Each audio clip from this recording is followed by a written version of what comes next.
Good morning, everybody. This is Brian Hitzelberger, your professor for ART 1100 Art Appreciation Online, Summer 2020. This is the second week of our online course, and this is the second discussion video. Welcome. Good to see you all again. I'm looking forward to seeing your videos every week, as always.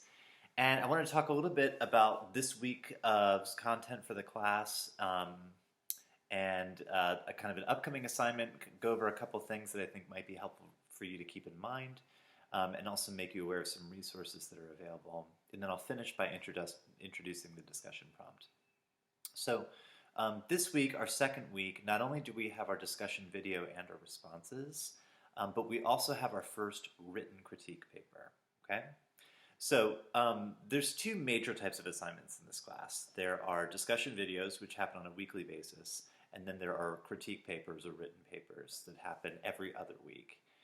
So there are 8 discussion videos, and then there are 3 written critique papers and 1 compare and contrast paper, which is actually like, kind of like another, it's basically like 2 written critique papers kind of put back to back, and that's our final assignment, the compare and contrast paper.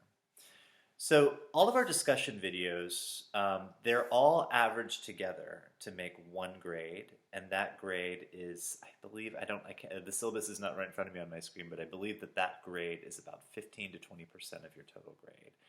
But each individual video and each individual grade is a portion of that 20%, right?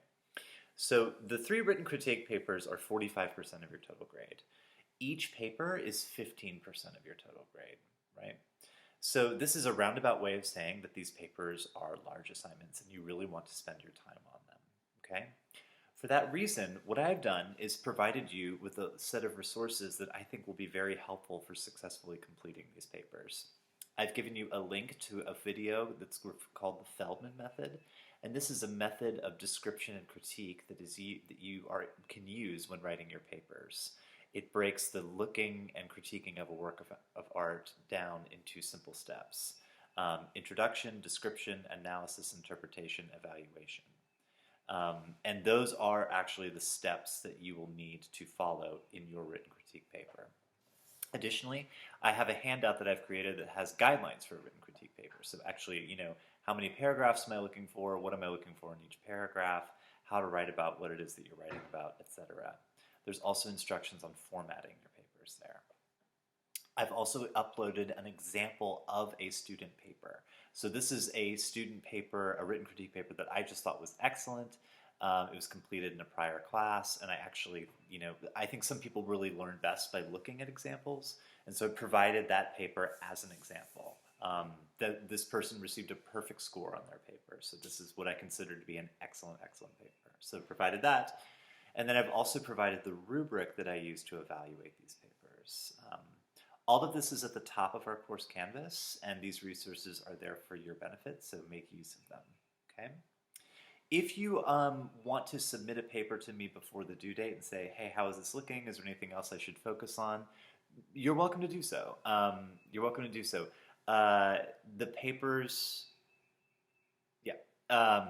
If you want meaningful feedback, of course, I'm going to need it more than, like 5 hours before it's due. But yeah, feel free to reach out and actually send me a draft of a paper, and I can give feedback in any way that I can. I'm always happy to do that, not only for this first paper, but for any paper in the course.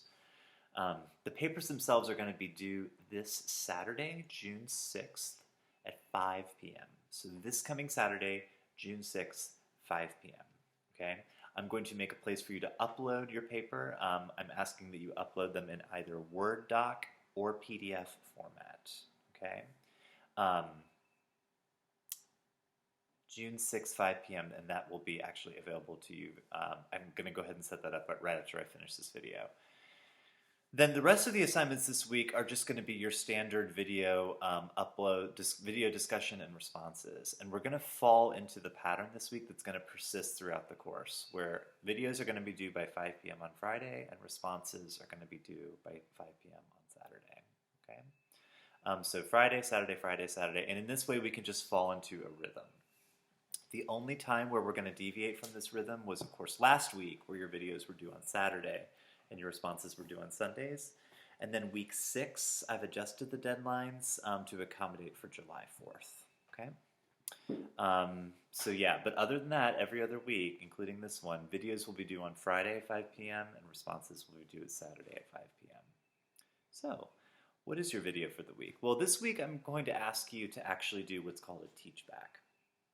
Last week, you looked at sort of some introductory information into the function and purposes of art, but also were introduced to sort of the nuts and bolts of art, the visual elements of design, the principles of design, etc. This week we start to look at individual media and how those media work. A media is, of course, a set of materials that an artist will use to create a specific work of art. So sculpture would be a media, painting would be a media, drawing would be a media. The first half of the class focuses on individual media in the PowerPoints and in the readings.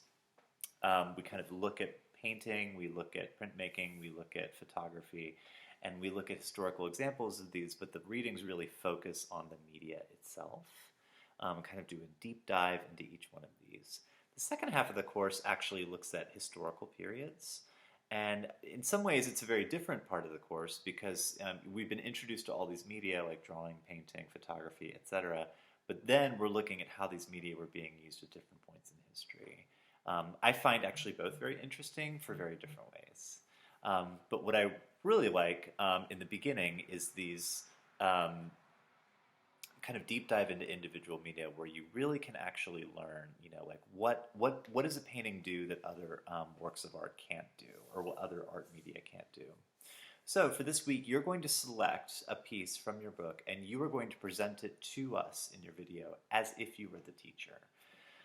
Most cognition experts agree that the best way to learn is to teach, and in my experience, this has been true. I feel like I learned more once I became a professor than I did in graduate school or in undergrad. So I really, of course, am a big believer in this idea. But you're going to actually put yourself in the role of the teacher and actually teach us about an individual work of art. Describe to us how the artist has used the media. What are they doing with the media? What kind of media is it? Is it watercolor? Is it oil? Is it acrylic? Are they using contrast? Are they using repetition? Are they using balance? All of these things that I'm saying, these are all ideas that come out of the text. So be sure before you make your video to familiarize yourself with the text and the readings and the PowerPoints. Your video is an opportunity for you to show me and your classmates that you are engaging with the material in a meaningful way. Okay, and what better way to do this than to teach it to us? So you'll select a work of art from these readings this week and actually teach it to us using what you know from the readings. That will be due by 5 p.m. on Friday, and then by 5 p.m. on Saturday, you will make 2 meaningful responses to your classmates' video. And I want to stress meaningful responses, right? I'm looking for something beyond, hey, I really liked your video. Good job. It is wonderful when you really like our classmates' videos, but just saying they did a good job, they're not really getting anything from that, okay? So really try and actually engage with the video that the person made and say to them something productive about it that they can really kind of chew on and wrap their head around. That's it for the week. If you have any questions, do email me, and I'll be actually uploading all the content right now. Thanks so much.